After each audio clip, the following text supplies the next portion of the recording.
오늘 우리 하나님의 말씀 함께 나눌 텐데요. 성도의 정원이라는 제목으로 로마서 11장 25절 32절 본문을 가지고 하나님 말씀을 함께 듣도록 하겠습니다. 좀 본문이 깁니다. 저와 여러분이 교독할게요. 25절 읽겠습니다. 형제들아 너희가 스스로 지혜 있다 하면서 이 신비를 너희가 모르기를 내가 원하지 아니하노니 이 신비는 이방인의 충만한 수가 들어오기까지 이스라엘의 덜어는 우둔하게 된 것이라.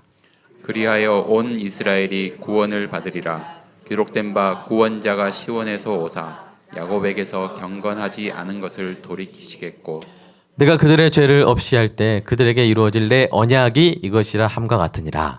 복음으로 하면 그들이 너희로 말미암아 원수된 자요 택하심으로 하면 조상들로 말미암아 사랑을 입은 자라. 하나님의 은사와 부르심에는 후회하심이 없느니라.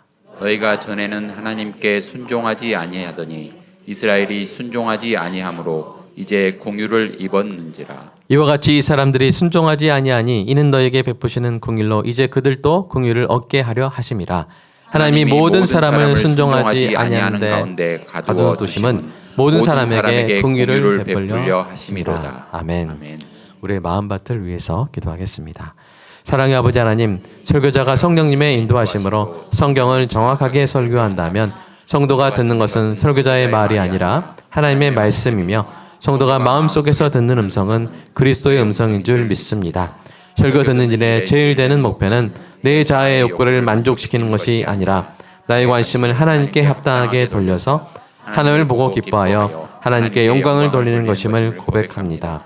이제 설교를 통해 오늘 나에게 주시는 하나님의 말씀을 받을 때 내 마음이 옥토가 되게 하시고 성령님의 조명하심으로 오해 없이 겸손하게 받아 회개할 것은 회개하고 위로받을 것은 위로받고 배워야 할 것은 배움으로써 100배의 열매를 맺게 하소서. 예수님의 이름으로 기도합니다. 아멘. 1669년 11월 16일 홋카이도에 진입한 일본군 진영에 홋카이도 원주민 아이누족의 지도자 샤쿠샤인이 들어섰습니다. 사람 이름입니다. 샤쿠샤인. 그는 일본군 사무라이들의 초대를 받아서 종전 협상을 하러 무장을 하지 않고 들어갔는데 이는 신의를 중시하는 이 아이누족의 고귀한 전통에 따른 것이었습니다. 그러나 사무라이들은 그 신의를 짓밟고 손님으로 초대한 샤쿠샤인을 독살해버립니다.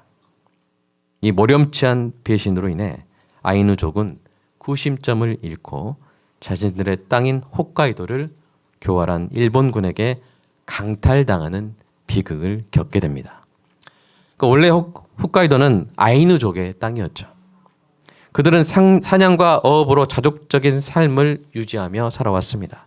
그러나 16세기 말부터 일본이 그들의 땅을 침략하면서 아이누족이 원치 않는 물건을 강매하고 강제로 팔고 그 연어를 남획이 뭔지 아시죠? 너무 지나치게 잡아서 어장을 파괴하는 등 경제적 착취와 수탈을 자행했습니다. 이로 인해 아이누족의 삶이 피폐해졌는데 그들의 고통을 보고 민족을 위해 일어난 지도자가 바로 샤쿠사인이었죠. 그는 일본의 포악과 착취로부터 자기 민족의 생존권을 지키려고 했습니다. 그런데 그 모든 노력이 신의를 중시한 아이누족의 전통을 악용한 일본 사무라이들의 배신과 독살로 물거품이 되어버린 것이죠. 이 사건은 인간 세계의 악독한 무신은 뭐냐면 신이 없음입니다. 무신이 얼마나 가득한지를 적나라하게 보여주는 증거입니다. 여러분, 이러한 일이 세상에 적습니까? 많습니까? 역사를 공부하다 보면 너무 많아요. 신의를 중시하는 사람들을 먹잇감으로 삼고 물어뜯는 늑대 같은 세력들, 그런 자들이 얼마나 많은지요. 이러한 일은 오늘날에도 빈번하게 일어나고 있습니다. 전세 사기 같은 거, 그런 거죠. 계약서를 믿고 들어갔는데 다 그냥 그 사람의 전재산과 가까운 그 전세금을 사기로 가져가 버리는 그런 사람들이 얼마나 많습니까? 이런 세상이기에 역설적으로 정말 희귀해진 사람들이 뭐예요? 약속을 중시하는 사람들. 약속한 거는 지키는 사람들이 우리는 너무나 소중하다는 것을 실감을 하고 있습니다. 또 신의가 지켜지는 사이, 서로 신뢰할 수 있는 관계가 마치 뭐가 같냐면 메마른 사막에서 만나는 오아시스 같잖아요. 너무나 소중하죠. 수년 전에 부부의 세계라는 드라마가 있었죠. 그 드라마가 그리는 부부의 세계가 신의가 지켜지는 세계였습니까? 아니죠. 저는 그 드라마를 직접 보지는 못했지만 그 내용을 접하고는 그 드라마가 그린 부부의 세계라는 것이 바로 무신의 세계다. 무신. 신의가 없는 세계다. 그것을 알게 되었습니다. 여러분, 이 약속 중에 가장 중요한 약속이 뭐예요? 이 약속이 지켜져야만 사회가 지탱되는 약속이 있는데 바로 혼인서약 아닙니까? 혼인서약. 제가 생일이 만우절입니다. 4월 1일. 그래서 저는 이제 생일 되기 전에 말합니다. 4월 1일 내 생일이. 당일날 말하면 안 믿더라고요. 근데 이제 결혼을 또 4월 1일 날 했습니다. 그러니까 이제 이 결혼 때 하는 게 뭐예요? 혼인서약이죠. 근데 그걸 언제 했다고요? 만우절에 했다. 그래서 제가 이제 좀 그 부분을 확실히 하기 위해서 마이크를 잡고 오늘은 만우절 만든 사람에게는 참 기분 나쁜 날일 것이다. 왜냐하면 이 자리에서는 진심만을 말할 것이기 때문이다. 이렇게 선포를 했어야 했습니다. 그만큼 정말 우리 인생을 지탱하고 우리 사회를 지탱하는 사회에서 가장 중요한 조직이 뭐예요? 가족이잖아요. 그 가족의 기초가 부부잖아요. 그 부부를 맺어주는 그 서약. 근데 부부의 세계 그 드라마에서는 그게 아주 갈기갈기 찢겨지는 서약이 지켜지지 않는 모습을 보게 되지 않습니까? 그 세계마저도 무신과 배신으로 가득하다면 사람이 도대체 어디서 평안을 얻을 수 있을까요? 만약 한 사람의 삶이 속한 모든 세계가 그와 같다면 직장에서도 신의가 없고 가정에서도 신의가 없고 학교에서도 신의가 없고 그가 인생에서 느낄 수 있는 감정은 환멸뿐일 것입니다. 사랑하는 여러분, 여러분은 어떤 세계에 속해 있습니까? 흔들리는 무신의 세계입니까? 아니면 견고한 신의의 세계입니까? 오늘 말씀 속에서 가장 견고한 신의의 세계를 다시 만나는 은혜가 있기를 축복합니다. 바로 말씀드릴게요. 그 세계는 뭐냐면 바로 하나님과 성도의 세계입니다. 오늘 본문의 핵심이 되는 구절을 다시 한번 읽어볼까요? 자, 시작. 하나님의 은사와 부르심에는 후회하심이 없느니라. 아멘. 여러분, 하나님과 성도의 세계가 어떻게 생겨났습니까? 하나님이 성도를 부르셔서 은혜의 선물을 주신 일로 시작되었죠. 그죠? 우리가 시작한 게 아니에요. 하나님이 은혜의 선물을 주셔서 시작된 거죠. 관계가 시작됐어요. 원래 심판의 대상이었던 죄인을 하나님이 부르셔서 예수 그리스도의 보혈이라는 고결한 대가를 치르고 은혜의 구원을 선물하심으로써 하나님과 성도의 세계가 열린 것입니다. 이렇게 하나님의 은사와 부르심으로 이 세계가 열렸다면 어떤 일이 일어날 때 이 세계가 무너질까요? 그렇습니다. 하나님이 은사와 그 주신 은사와 부르심을 후회하시고 철회하시면 이 세계는 끝장나는 거예요.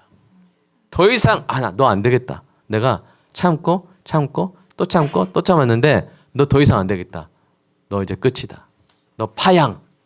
너 접붙인 거 다시 끊어. 이렇게 되는 거예요. 그럼 끝나는 거예요. 그 세계에서 하나님의 자녀로서의 특권과 영생을 누리던 성도가 하루아침에 다시 심판의 대상으로 전락할 것입니다. 그러나 사도 바울이 뭐라고 말했습니까? 하나님의 은사와 부르심에는 무엇이 없다고요? 후회하심이 없다고요. 후회하심이 없으면 철회하심도 없고 거두심도 없는 거예요. 하나님께서는 그 은사와 부르심을 거두지 않으시고 신실하게 이어가신다는 말씀이죠. 이 선포는 저와 여러분에게 매우 중요한 반석입니다. 여러분, 오늘날 국제 정세를 보십시오. 강대국 지도자들의 말이 얼마나 자주 바뀝니까? 이번 주말에도 뒤집어졌죠? 온 세상이 뒤집어졌어요. 그들의 조령모기가 뭡니까? 아침에 내린 영을 저녁에 바꾸는 거예요. 제가 잘못하면 거기 그 나라 못 들어가는, 이게 다 빅데이터로 다 된다고 하니까. 근데 무슨 어딘지 알겠죠? 계속 바꾸잖아요. 몇 프로. 사업하는 사람들이 얼마나 힘든지 아세요? 그거를 자료가 있어야 수출을 어떻게 하고 하는데 도무지 계산이 안 되는 거예요. 계속 바뀌니까. 그러나 사랑하는 여러분, 하나님의 은사와 부르심에는 뭐가 없어요? 후회하심이 없는 줄로 믿습니다. 믿을 수 있는 거예요. 한 번 하신 말씀은 반드시 행하시고요. 한 번 주신 선물은 결코 거두지 않아요. 줬다 뺏는 분이 아니에요. 제일 나쁜 사람이 그 사람이에요. 줬다 뺏는 거잖아요. 성경은 그에 대한 증거로 가득 차 있습니다. 하나님은 아브라함을 부르시고 그에게 은사를 주신 것을 후회하지 않으셨죠. 아브라함이 아내를 누이라고 속이고 얼마나 비겁한 모습을 보였어요. 남편 중에 그런 비겁한 남편이 있습니까? 그런데도 그 부르심을 철회하지 않으셨어요. 야곱은 얼마나 비겁합니까? 세상에 누구를 속여요? 눈 잘 안 보이는 아버지를 속였잖아요. 제가 형님 애서입니다. 여기 보세요. 털도 많이 났잖아요. 이렇게 하면서 약간 그 형이 남성적이니까 아버지 원래 이런 목소리였는데 이렇게 했잖아요. 근데도 하나님 야곱을 책임지셨잖아요. 고향에 돌아오기까지 고생을 했어요. 왜요? 징계 받았고 정신 차려야 되니까. 가서 또 속임 당하고 자기가 고생합니다.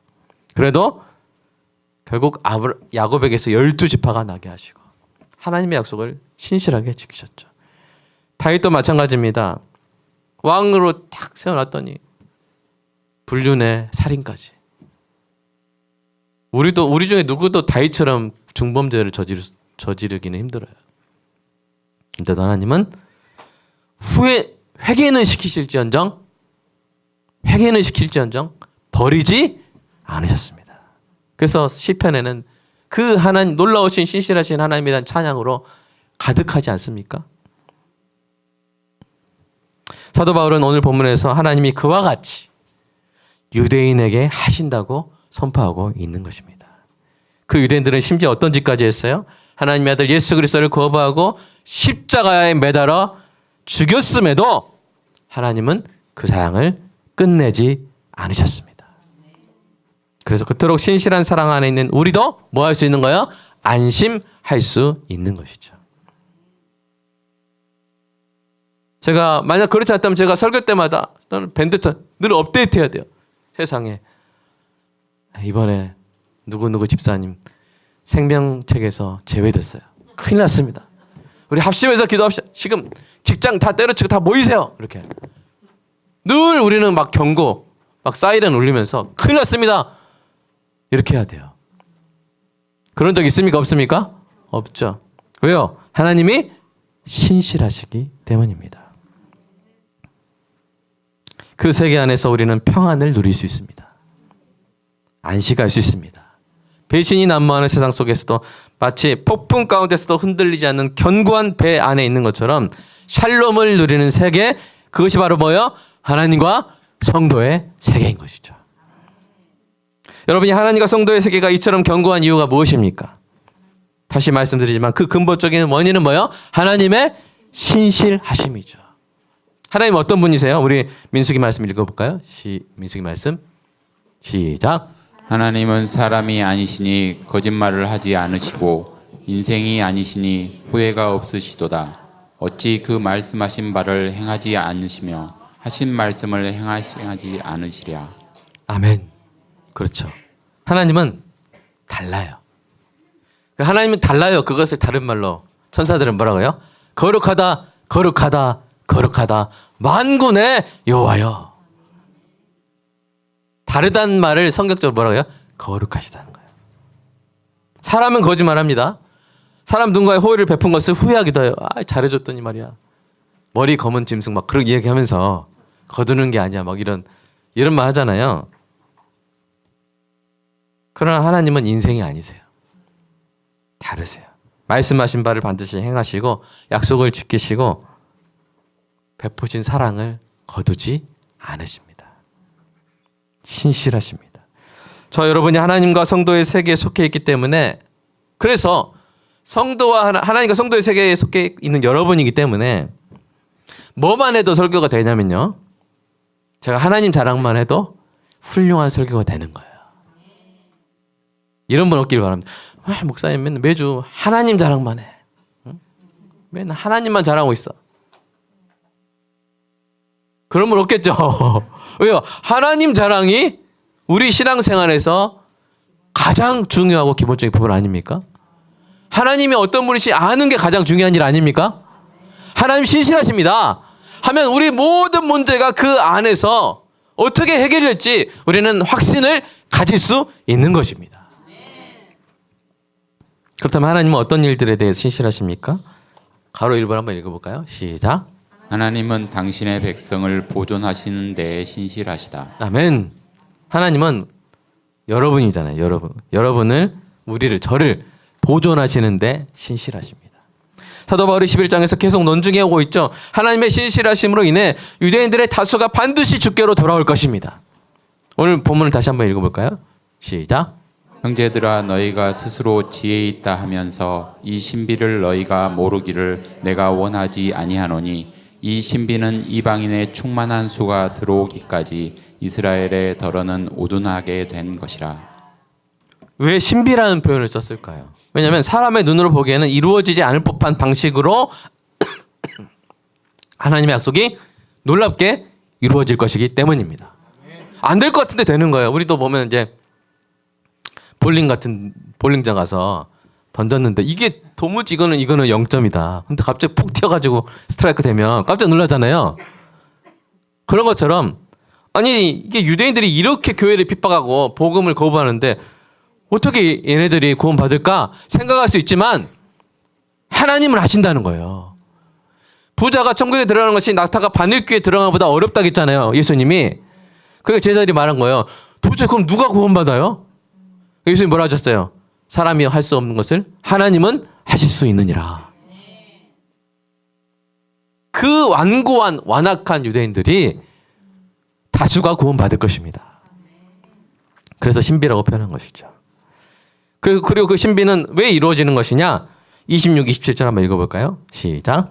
그리하여 온 이스라엘이 구원을 받으리라. 기록된 바 구원자가 시온에서 오사 야곱에게서 경건하지 아니한 것들 돌이키겠고, 내가 그들의 죄를 없이 할 때에 그들에게 이루어질 내 언약이 이것이라 함과 같으니라. 사도 바울이 뭘 말하고 있냐면 그 근거를 하나님이 약속하셨다는 거예요. 그게 근거라는 거예요. 지금 통계를 막 내가지고 봐봐, 이렇게 완악했던 유대인이 몇 프로가 지금 증가되고 있고 이 증가세가 뚜렷한 성장세를 이루고 있잖아. 그런 말을 하고 있는 게 아니라 하나님이 약속하셨잖아. 이걸로 끝나는 거예요. 여러분, 진짜 신뢰받는 아빠가 어떤 아빠예요? 아빠가 말했어. 끝. 그랬어? 끝. 믿어버려요, 그냥. 아빠가 한다고 했어. 해준다고 했어. 끝. 더 이상 논란이 없는 거예요, 그 집은. 그러면 그 아빠는 뭐예요? 신뢰받고 있는 아빠예요. 아빠가 한다고 했어. 지금 그래가지고 뭐? 그게 된다는 말이야? 안 된다는 말이야? 그러면 안 되는 거예요. 우리 하나님은 한다면 하시는 분입니다. 그래서 하나님의 가장 큰 도장이 뭐냐? 그 함과 같으니라 그 옆에 내 언약이다. 끝. 내 언약이 이거다. 그럼 끝나는 거예요. 하나님은 신실하시기 때문에. 이스라엘 구원에 대한 하나님의 약속이 있었습니다. 그 약속을 신실하게 지키실 것이라고 사도 바울이 상기시키고 있는 것이죠. 이어서 나오는 28절 좀 어려워요. 아까 여러분 이제 본문 읽을 때 어려웠어요. 그래서 표준 세번역으로 좀 다시 읽어보겠습니다. 28절 시작. 복음을 따라 판단하면 이스라엘 사람들은 여러분이 잘 되라고 하나님의 원수가 되었지만, 택하심을 받은 것을 따라 판단하면 이스라엘 사람들은 조상 덕분에 하나님의 사랑을 받는 사람들입니다. 이게 무슨 말이냐면요, 사도 바울이 11절에서 말한 것처럼 유대인의 넘어짐으로 구원이 누구에게 이르렀다? 이방인에게 이른 거예요. 근데 복음에 따라 판단하는 말은 복음을 지금 받아들이고 있는 모습을 보면 이스라엘 사람들이 이 유대인들이 하나님의 원수 즉 예수 그리스도를 받아들이지 않음으로 인해서 오히려 누구에게 구원이 임하게 됐다? 이방인에게 구원이 임하게 됐으나 그 관점에서는 그러나 지금의 현상은 그렇지만 그러나 하나님의 택하심이라는 관점에 따라 보면 이스라엘은 여전히 어디 안에 있다? 하나님의 사랑 안에 있다는 것이죠. 하나님과 성도의 세계 안에 있다는 거예요.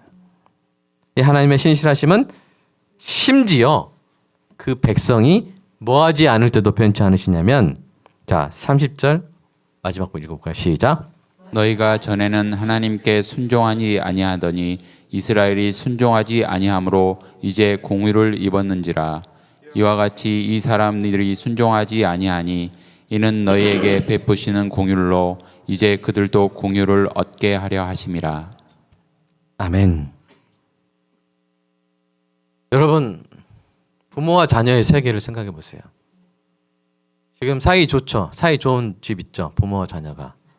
근데 그 자녀가 계속 순종해 왔습니까? 순종만 해왔습니까? 아니죠.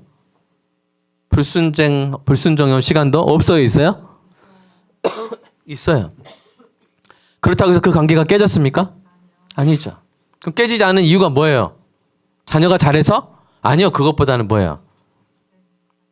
불순종에도 불구하고 부모가 그 사랑을 거두지 않았기 때문이죠. 그런 것처럼 자 이방인 너희가 전에 순종해가지고 지금 예수 믿게 됐냐? 순종해서 하나님과 상도 세계 안에 들어가게 됐냐? 아니지 않냐? 그처럼 이 사람들이 누구예요? 유대인들도 지금 불순종하고 있지만 그들도 결국에는 들어오게 될 것이다. 우리의 불순종까지도 참으시고 긍휼을 베푸실 정도로 신실하신 하나님을 노래하고 있는 것이죠. 그러지 않으셨다면 우리 모두가 멸망했을 것입니다. 저도 멸망했을 거예요. 하나님이 순종할 때만 우리를 받아주시고 불순종하면 바로 자르셨다면 우리가 다 지금 어디 가서 죽었거나 약 먹고 있거나 막 그랬을 거예요. 예수님도 신실하신 하나님 뜻대로 행하실 것을 이렇게 말씀하셨어요. 읽어볼까요? 시작. 나를 보내신 이의 뜻은 내게 주신 자 중에 내가 하나도 잃어버리지 아니하고 마지막 날에 다시 살리는 이것이니라. 나를 보내신 이가 누구세요? 예수님 보내신 분이 누구세요? 하나님. 그분의 뜻은 뭐예요? 하나도 잃어버리지 말자. 성부와 성자의 협약이에요. 야, 우리가 하나도 잃어버리지 말자. 한 양에 대한 은혜도 부르심도 거두지 말자. 지금은 저래도 반드시 그 영혼을 지켜내자. 그리고 예수님이 그 뜻대로 하신 줄로 믿습니다. 그러므로 우리 모두가 다 천국에 이르게 된다면 그 모든 일의 근본적인 원인은 우리가 잘해서가 아니라 어디에 있는 거야? 하나님의 신실하심에 있는 줄로 믿습니다. 자, 두 번째 한번 읽어볼까요? 시작. 하나님은 당신의 백성을 성화시키는 데에 신실하시다. 하나님은 우리를 성화시키는 데 신실하세요. 우리는 예수님을 닮아가게 될 줄로 믿습니다. 비록 연약하고 실수가 많으나 모든 것이 협력하여 선을 이루시는 하나님이 우리를 반드시 예수님 닮게 하실 줄로 믿습니다. 빌립보서 말씀 읽어볼까요? 시작. 너희 안에서 착한 일을 시작하신 이가 그리스도 예수의 날까지 이루실 줄을 우리는 확신하노라. 아멘. 보아 씨 같이 읽어주세요. 네.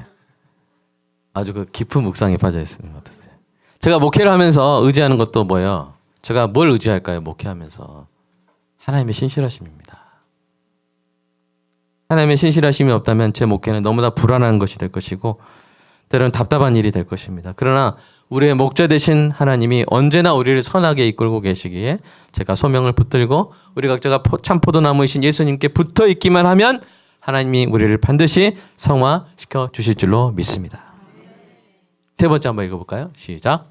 하나님은 당신의 백성을 영화시키는 데에 신실하시다. 영화는 뭐냐면 우리가 우리 삶의 인생에 졸업할 때 천국 가고 예수님 같은 그 부활체를 우리가 입는 거예요. 하나님은 반드시 우리를 그렇게 하실 것입니다. 사도 바울은 로마서 8장에서 이 사실을 이미 다룬 일이 있죠. 같이 읽어볼까요? 시작. 하나님이 미리 아신 자들을 또한 그 아들의 형상을 본받게 하기 위하여 미리 정하셨으니 이는 그로 많은 형제 중에서 맏아들이 되게 하려 하심이니라.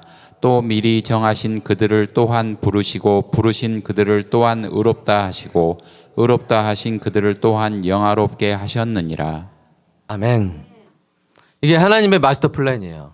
하나님이 미리 아시고 미리 아신 자를 미리 정하시고 그를 부르시고 의롭게 하시고 마침내 영화롭게 하실 줄로 믿습니다. 여기서 영화롭게 하셨느니라겠죠? 이렇게 과거 시제를 사용한 이유는 뭐예요? 그 과거 시제를 사용함으로써 강력한 확신을 나타내게 하기 위함입니다.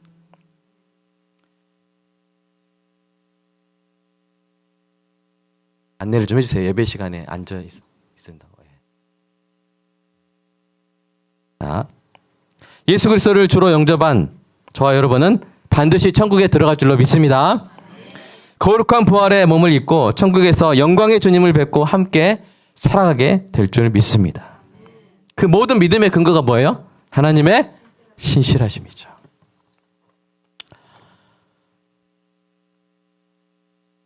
여러분, 민간정원이라는 게 있어요. 민간정원은 국가나 지방자치단체가 아니라 민간단체 또는 개인이 조성하고 운영하는 사설정원을 의미합니다.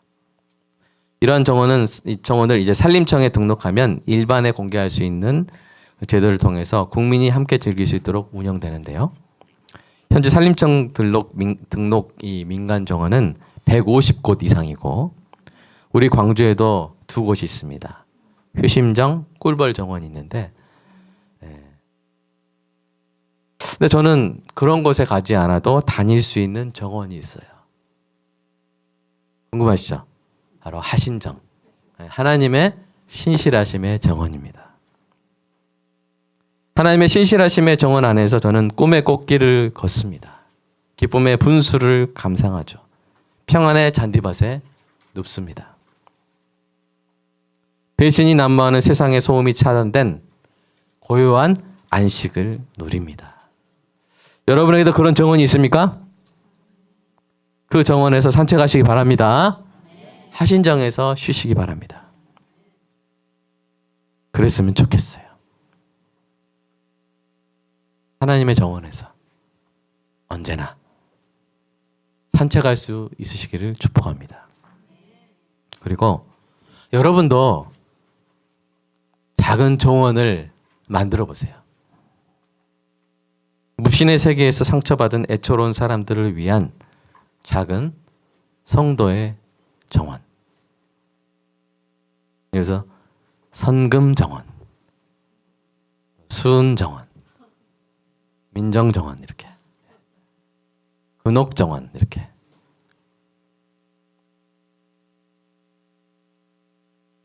그곳을 값진 호의의 꽃나무와 아름다운 성품의 과실수로 아기자기하게 꾸며 보시기 바랍니다. 하나님이 여러분에게 붙여주신 누군가가 그곳에 와서 잠시 쉴 수 있도록 여러분의 그 작은 정원을 통해 하나님의 신실하심의 정원을 엿보고 언젠가 그곳까지 들어설 수 있도록 그런 작고 예쁜 정원을 가꿔보시기 바랍니다. 그 정원은 산림청에 등록할 필요가 없어요. 땅이 없어도 만들 수 있고 조경비를 많이 쓰지 않아도 됩니다. 그저 오늘 말씀을 듣고 결심하면 됩니다. 그 정원의 꽃은 여러분의 말 한마디로도 활짝 피어납니다. 그 정원의 열매는 여러분의 따뜻한 눈빛으로도 연그러 갑니다. 하신정에서 하나님의 신실하심의 정원에서 느낀 대로 표현하고 하신정에서 누린 대로 베풀면 그곳이 바로 여러분이 이 세상에서 열어가는 성도의 정원이 될 것입니다. 이번 주에 이런 정원에 누구를 초대할지를 생각해 보십시오. 각박한 직장 그 사무실에 정원을 열어보는 것이죠. 누구를 초대할지 생각해 보시고 오늘 이 시간 기도함으로 함께 각박하게 함께 박터지면서 하는 것이 아니라 그 사람이 그 세상의 무신의 세계 속에서 상처받고 애처롭게 신음하고 있는 그 사람이 내가 하나님의 신실하심의 정원에서 안식과 회복을 누리는 것처럼 나의 이 작은 정원에서 쉴 수 있게 해달라고. 내가 그런 애처로운 사람들을 위한 레 미제라블 불쌍한 사람들을 위한 작은 성도의 정원을 열 수 있게 해달라고. 그럴 수 있는 지혜와 힘과 여유와 기쁨을 갖게 해달라고 이 시간 함께 기도하겠습니다.